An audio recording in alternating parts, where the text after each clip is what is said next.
Yes, thank you very much. A very good morning. My name is Benjamin Jumbe, and I'm right here in Mbale in eastern Uganda.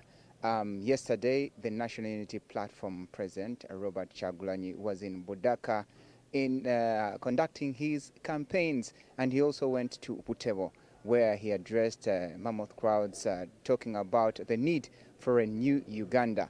He challenged them to come out in big numbers to cast their vote, and beyond that, ensure that they protect their vote. And also, he talked about several issues. He expressed concern about the poor state of the road leading to the area and also the poor services in the district. Now, right here with me, I have the Vice President of National Unity Platform in Eastern Region. He's John Baptist Nambeshe. Good morning. Morning, and I also saw good morning to those that are viewing NTV. And here we are in Mbale City.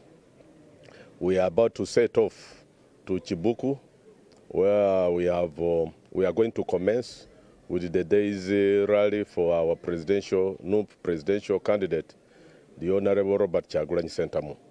And from Kibuku, we are slated for Butaleja in the evening.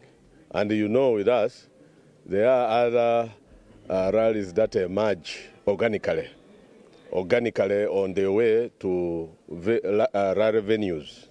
Like as yesterday from Butevo, little did we know that mammoth crowds had gathered along the way in a trading center called Ikiki. Ikiki had the mammoth crowds, and indeed the massive crowds were ecstatic to listen to the presidential candidate of NUP. And he was compelled, definitely, to address them. And many more others along the way. That's why he even arrived slightly late in the last campaign venue, which was in Budaka. So along the way, some of these ecstatic crowds that are attracted like a magnet attracts objects. This is the candidate we are telling you about. The Honorable Robert Kyagulanyi Sentamu has that crowd pulling potential and ability in him, just like a magnet does to magnetic objects.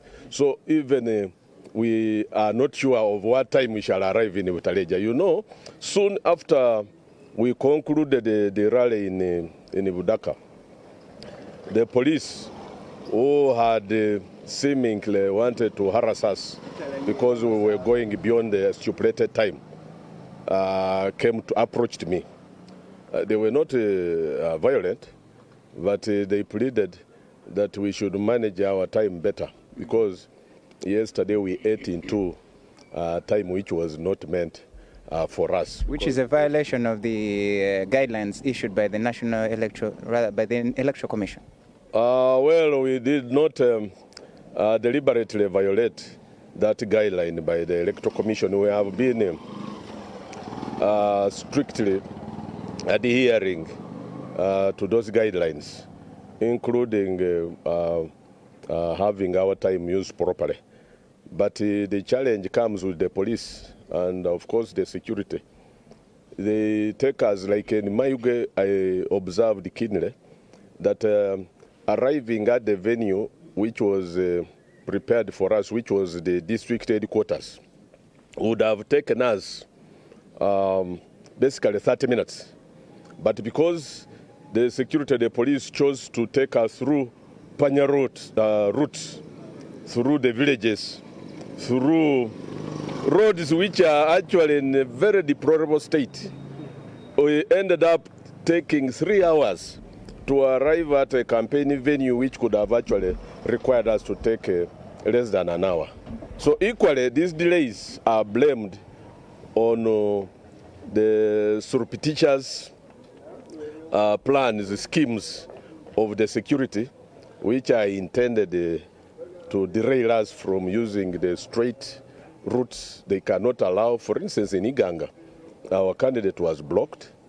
We have even appealed to the Electoral Commission. He was not allowed to use the normal route or even access the gazetted campaign ground, which other presidential candidates from other parties like FDC, like Common Man's Party, had earlier convened their gatherings there and addressed crowds there.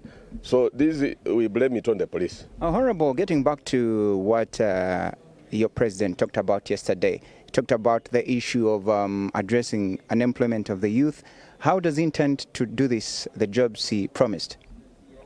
You know, in Uganda, if you keenly listened to his submission, and if you have been also a keen reader of our manifesto, this country has huge financial hemorrhages through corruption. He actually, even yesterday, made mention of the 10 trillion which was given in a statement, in a report, annual report, by the then Inspectorate of Government, the IGG, that Uganda annually loses 10 trillion. That's a huge sum of money. He computed in 3 years that would mean 30 trillion, which if well utilized or well deployed, such money can cause a huge investment in the so-called industrial parks, or even offering free education to some of these university graduates or school, who actually have grappled with the challenge of clearing their fees. But the truth of the matter is that if the wastages in government and the corruption is nipped in the bud, with a strict government like I know, superintended over by the likes of the Honorable Robert Kyagulanyi Center, such money can help to create jobs for the younger people. Okay. All right, thank you very much. That's been John Baptist Nambeshe, the Vice President of National Unity Platform, Deputy President of the National Unity Platform in Eastern Uganda. I'm Benjamin Jumbe. Now we'll be setting off to Kibuku and Butaleja.